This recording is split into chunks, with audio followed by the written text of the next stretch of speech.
Hello everyone, I am Zarek Solid Sentinel, and welcome back to Century of Economy 2026. When we left off, tensions between the Americans and Spanish were rising over control of key islands. The eruption of Wainui has wreaked havoc on the pirates and cursed, and the English continue to grow. Now, on to the action! La Santa Isabel slips between the Vengeance and Flat Top, docking and loading minerals and mines. She slips away again with an extra action and gives warning that she will deploy the mines if the Vengeance gets any closer.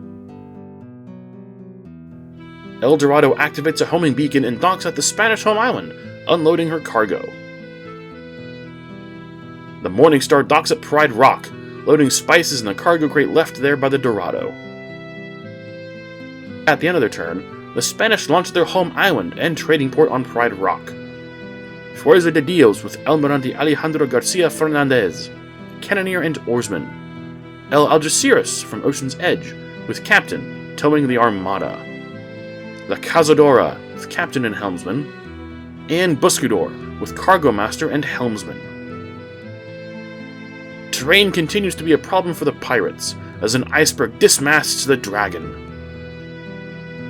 Fortunately, the Dragon was only a move action away from Smuggler's Fort, where she drops off the burning hulk she had been towing. The Khan too joins her, putting out her fires. Bloody Jewel and Plague of the South both dock at the mountain island, loading minerals. Despite the eruption, the pirates hope to gain for their misfortune with valuable resources. With fires extinguished, the Khan too doesn't wait for repairs, instead using an extra action to sail back out and load food from a nearby island. In the far northeast, the Flying King explores a gold island, finding a claw cannon, the Eye of Insanity, driftwood, the Mask of Stealth, and a drift. A drift will have far-reaching implications, as it unexplores all islands and resets all resource islands. At the end of their turn, the pirates construct Deadman's Point on the island, to give another safe harbor for their ships affected by the eruption. Harlequin explores the Twin Island, finding food. This pleases the Americans. At their home island, the Sea Tiger adds yet another cannon to her arsenal. A Rattlesnake and Frontier create the first level 6 colony. The Americans re-explore Tutorial Island, finding minerals.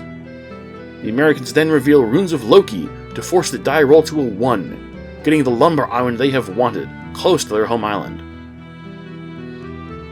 They explore the lagoon as well, finding medicine. Carolina explores her island, finding medicine. The Americans aren't pleased with this, as it now gives them 2 of the same resource. However, the island could be upgraded to a military port in the future. The Swift Victory explores Flat Top Island, finding medicine again. At the end of their turn, the Americans launch, putting several privateer and mercenary ships into the water. Zanfu, with Drago the Challenger, Sir Liam Gareth, Tyson Young, Simon Leonard, cannoneer and oarsman. Shuizian, with Skrull, Pharaoh, Zesk and oarsman. Meropis, with Tuma, Thane Heartless, helmsman and oarsman. Forward, with Captain Nemo, helmsman, shipwright and armor. Polaris, with Gunnar Tenderlily, Sigurd Anderson, helmsman and oarsman. Crescent Moon, with Kier Ed Din, helmsman and oarsman. Venture, with Commander Stephen Decatur, Old Gus, Chief Poe Charles Richard, helmsman and oarsman. Black Bear, with Alliance Pact, helmsman and oarsman. And Rampage, with Warlord Rundark, captain, helmsman, shipwright and oarsman. The French have slightly better luck, finding minerals at one of the shores of Poseidon's Eye. They re-explore the Cliff Island, finding minerals, which frustrates them slightly. Seeing that the Spanish have so far held up their end, Jones instructs La Monarca to head back to Spanish waters, escorted by Kalim. At the appropriate time, Kalim will explore the Monarca and transfer the gem to the Squid, returning it to Spanish control. The Leech loaded an explorer that had been left on the home island, and docks at the formerly Lumber Island. She explores, finding food. Elsewhere, medicine is found again on Kanohi Island.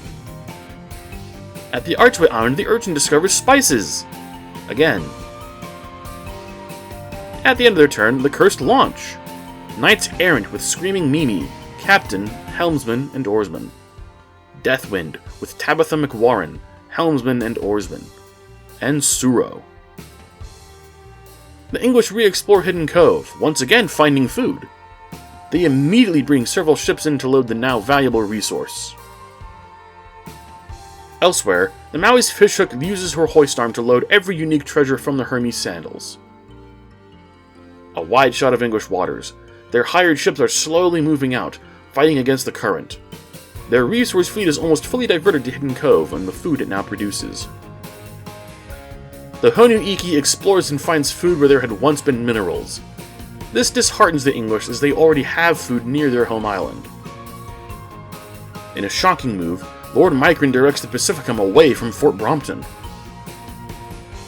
At the end of their turn, the English launch, putting the last hireable 10-mast ship into the water. Fortaleza, with linked Vincio Castillo, Ibrahim Ozat, Governor Blake Price, Helmsman, Cannoneer, Shipwright, and Oarsman. And Devil Ray, with Helmsman, Marine, Shipwright, Oarsman. They also purchased 7 infantry and 2 level 1 and 2 trading port upgrades.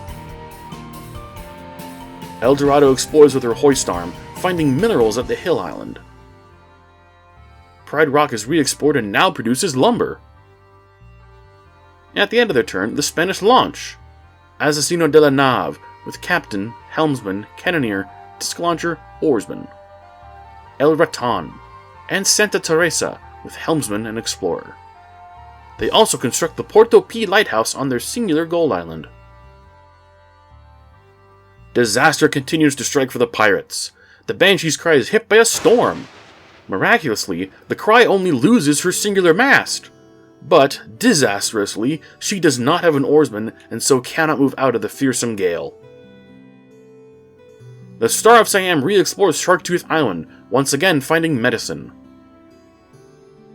The Broken Oath finally moves and puts out her fires, after a prolonged burn on the eastern side of Voyanui. A wider shot of pirate waters. They have nearly recovered from the eruption, at least in terms of ships that were damaged. In the middle, icebergs 2 and 6 merge to form a super-sized iceberg, and threaten to smash into passing pirate ships. The Banshee's cry is claimed by storms, making her the 3rd ship sunk by storms, the other 2 being the Jollymon and Hades' Flame, and the 8th overall ship the pirates have lost, all to natural disasters.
The Frontier and Rattlesnake upgrade the colony to level 8.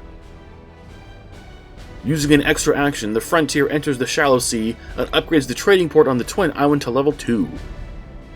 In addition to food, this trading port will now allow for the trade of spices and minerals. The Swift Victory loads medicine and then takes a whirlpool. She reappears in American waters near the lagoon. Exploring Oak Island, the Black Bear finds a treasure chest. At the end of their turn, the Americans launch, putting several submarines into the water at the lagoon. Terror with helmsman and oarsman, Hephaestus with helmsman and oarsman, Fathom with helmsman and oarsman, Barracuda with helmsman and oarsman, Brave Selkirk with helmsman and oarsman, and La Vampira with helmsman and oarsman. Storms continue to be a source of worry for the French. The storm hovering between the northern islands in the upper left has effectively closed those islands off for the French. Despite this, the French have several hundred gold on their home island, but are so far unwilling to spend it to grow their fleet, at least in terms of ships in the water. To the east, the Dark Pact is a move action or two away from the Pride Rock trading port, and other cursed ships are gathering behind it. Moving to the west, the Celestin re-explores an island, finding first spices and then trying again, but finding food. At the end of their turn, the Cursed launch 2 ships. Banshee's Whale with Antros, captain and helmsman, and Fiddler's Green with Marcus Augustin and helmsman. Traffic builds up around Fort Brompton.